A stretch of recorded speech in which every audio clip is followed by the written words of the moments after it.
Entrando a la sección de material adicional.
For starters, what should I call you?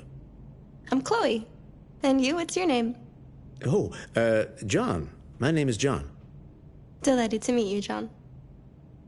Could you tell us a little about yourself and what you can do, Chloe? Of course. I'm the first personal assistant built by CyberLife. I take care of most everyday tasks like cooking, housework, or managing your appointments, for example. And I understand you're the first android to have passed the Turing test. Could you tell us a little more about that? I really didn't do much, I just spoke with a few humans to see if they could tell the difference between me and a real person. It was a really interesting experience. But this is the first time in history that man has created a machine more intelligent than himself. I gather your brain can perform several billion operations per second. Is that right? Absolutely. But I only exist thanks to the intelligence of the humans who designed me. And, they have something I could never have. Really? And what's that? A soul.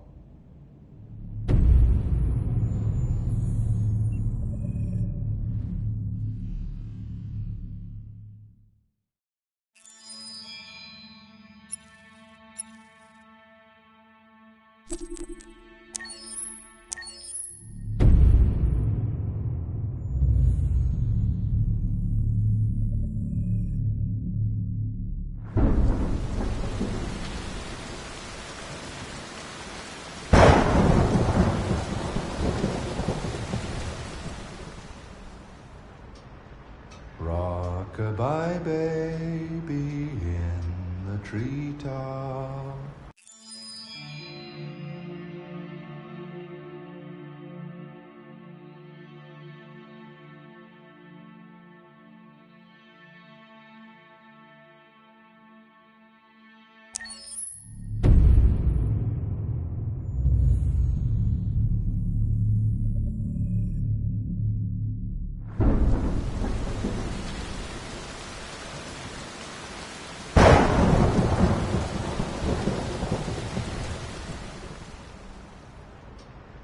Rock-a-bye baby in the treetop. When the wind blows, the cradle will rock. When the bough breaks, the cradle will fall. And down will come baby, cradle and all. Rock-a-bye baby in the treetop. When the wind blows, the cradle will rock. When the bough breaks, the cradle will fall. And down will come baby, cradle and all. Rock-a-bye baby in the treetop. When the wind blows, the cradle will rock. When the bough breaks, the cradle will fall. And down will come baby, cradle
In the space of a few years, androids have completely transformed the world in which we live.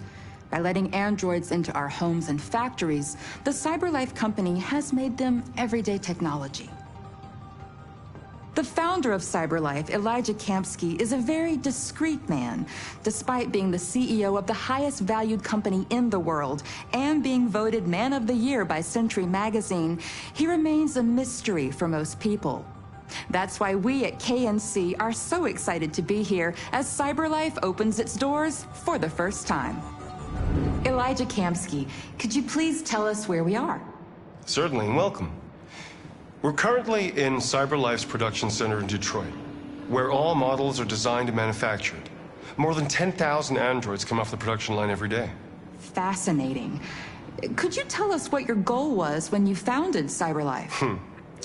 Well, I simply wanted to use technology to carry out all of our most annoying and repetitive tasks, so we'd have more time to enjoy life.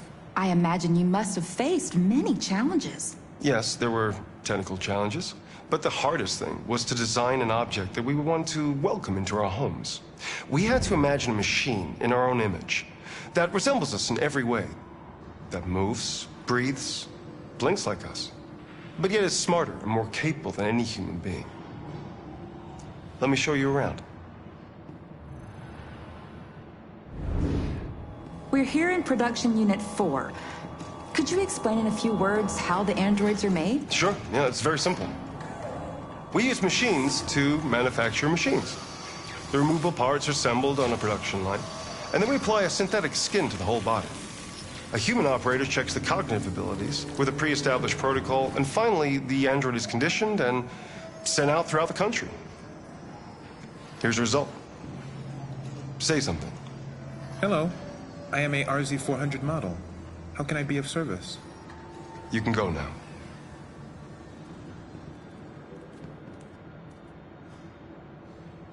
Our androids are already replacing humans in many fields. For example, they represent more than 80% of all university professors and 63% of all medical staff. Tomorrow they'll replace our soldiers, and who knows, maybe one day, our leaders, to make the best decisions in humanity's interest. Come on. Replacing humans with machines has led to record unemployment of 28%. What do you think about the situation? Okay. The first steam engines also caused an increase in unemployment. But no one today would imagine turning back the clock. Artificial intelligence makes everyday lives easier. Nothing can stop progress. What's happening here is inevitable. These days, more and more people choose to live with an android rather than another human being. Does this development worry you?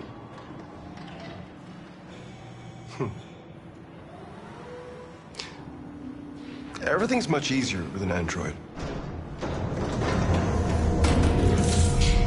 They obey your orders without ever complaining. They can cook, discuss philosophy with you, have intimate relationships according to your desires. They never say no. Obviously, they are the perfect partner. Everyone deserves happiness. Why deprive yourself of so-called moral reasons when a machine can make you happy? Many science fiction books tell the story of how machines become more intelligent than us and end up confronting us. Aren't you worried about that possibility? I understand the irrational fears about artificial intelligence, but I assure you that will never happen with the CyberLife android. They're designed to obey humans. They're machines. They can't ever develop any sort of desires or form of consciousness. Are you sure? I'm absolutely certain. You can trust me.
Game after game, we try to challenge ourselves. For Detroit, we wanted to, first of all, to write a story that would be incredibly bending, which means the most non-linear story that we've ever created. And we wanted really the player to have the possibility to change the story, change his own journey. When you're writing at Quantic, you're writing for an interactive medium. You know, when you're working in television, you'll put a character in a difficult situation, and you as a writing team will argue about what would that character do. But ultimately you have to decide what happens, and you just show the audience. What's interesting about interactive drama is you bring the player into that conversation, and it changes your job slightly as a writer, because your job is to provide a narrative context in which the player can write his own story. You're giving him this kind of narrative Lego that he's going to snap together into his own shape. You also have the ability to make your audience attach themselves to your characters, because the audience is in some sense responsible for what happens to the characters. It's just a few cans. Come on, let's go. We have some cash now. You used me to steal that money. How could you do that? I trusted you. What is a bit specific about these scripts is how large they are. If you take a film script, there are about 100 pages. But here we have to deal with a script that is between 4,000 and 5,000 pages. Everything becomes bigger because we don't just tell one story, but we tell all the possible stories that can be told within this narrative space. On Act 3, our final act, we have around 1,000 different scenarios. And every one of those scenarios has to be as interesting, as passionate, as strong, and as emotional for the player. We want every action that the player does, every interaction that is available to serve in telling the story, and help the player understand who his character is, and build that character moment to moment.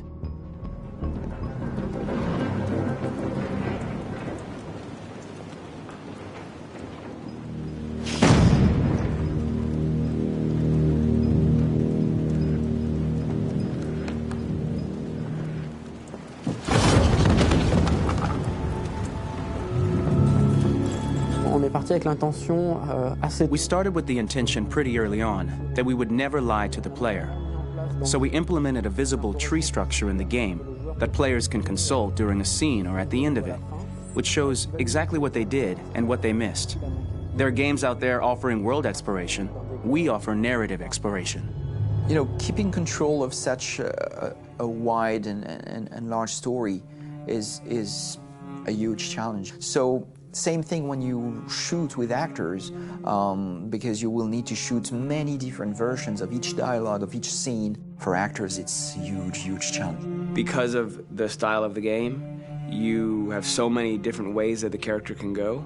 Every decision, it's what I call kind of choose your own adventure. Like every decision that the player makes, it's going to open up 40 more pages of material and experience that ties in, which means as a performer, you have to try to continue to make things feel real that the player might not ever see, but also that in performance, it's not always connected to a previous act. It's grueling, it's hard work, but it's a great team, and I enjoy doing it.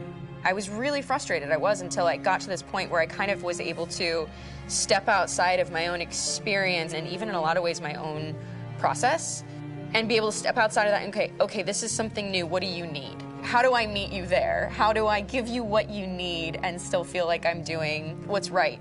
And once I did that, then all of a sudden it got really fun. It was much freer, and having to approach it in a new way and think about the player and think about how it serves them and what I'm doing for them or what I'm letting them into. It's really, I think, helped me grow in general. Remember, there's nothing on the left. That's a wall, so it's probably all there. And then make her come first, close. But I think you would go first to check that it's safe. Okay, sure.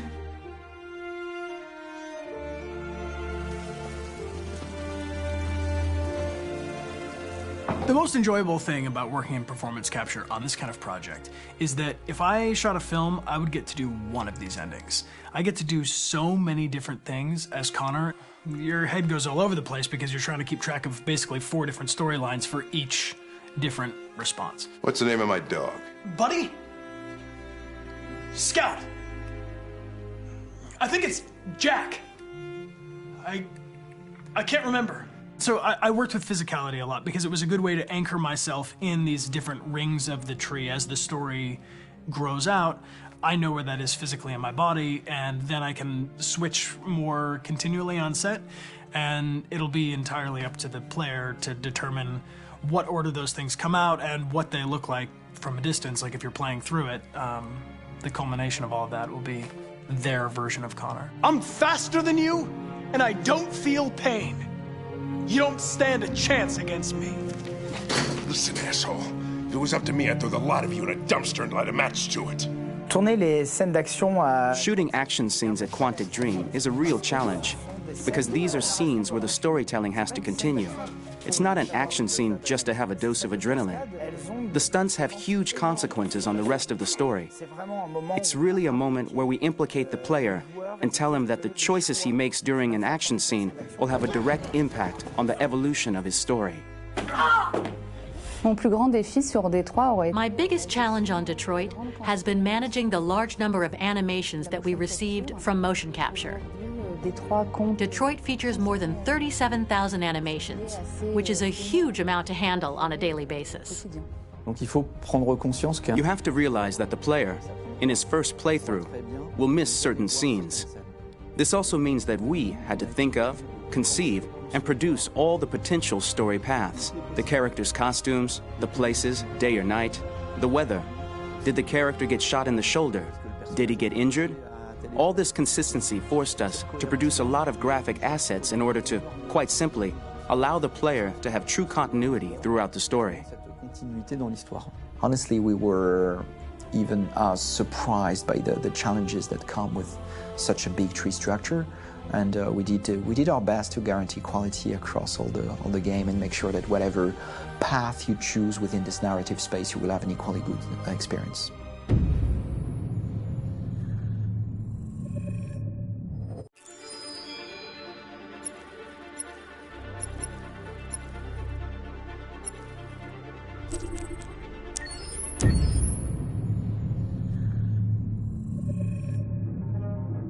When David and Guillaume got back in touch about making Detroit, I wasn't terribly surprised they decided to make it because the fan response was so intense. So it makes sense that they would choose to do that after the enthusiasm. It was a challenge, and it was just an interesting thing to get my head around how to approach this character now as a different, much older person, and whether or not she had changed. And I'm very happy to say that with Detroit, I've had the opportunity to see Kara grow so much more than I ever expected. You do the housework, the washing, you cook the meals, and you take care of... God damn it, where the fuck's the rat gone now? Alice! Alice! I mean, she starts out essentially how she does in Kara in a very, not robotic, but, you know, android, other way, and getting to take this journey where she becomes more and more human as it goes on. You know, and as an actor, that's a wonderful exploration in every way, whether it's how she sits, her posture, how her voice changes, how emotions change, and how much emotion is based on things like empathy and social experience. And so having, you know, as much material as I got with David to have this huge, nuanced arc was really incredible. Why couldn't we just be happy? This experience has been quite different than the experiences I've had shooting film or TV or doing theater work. I have 83 dots on my face and a really flattering black wetsuit type thing, and you're jumping around with props, and it's kind of like being a 10-year-old imaginative kid, which is fun. There's 80 cameras around us. It's already lit.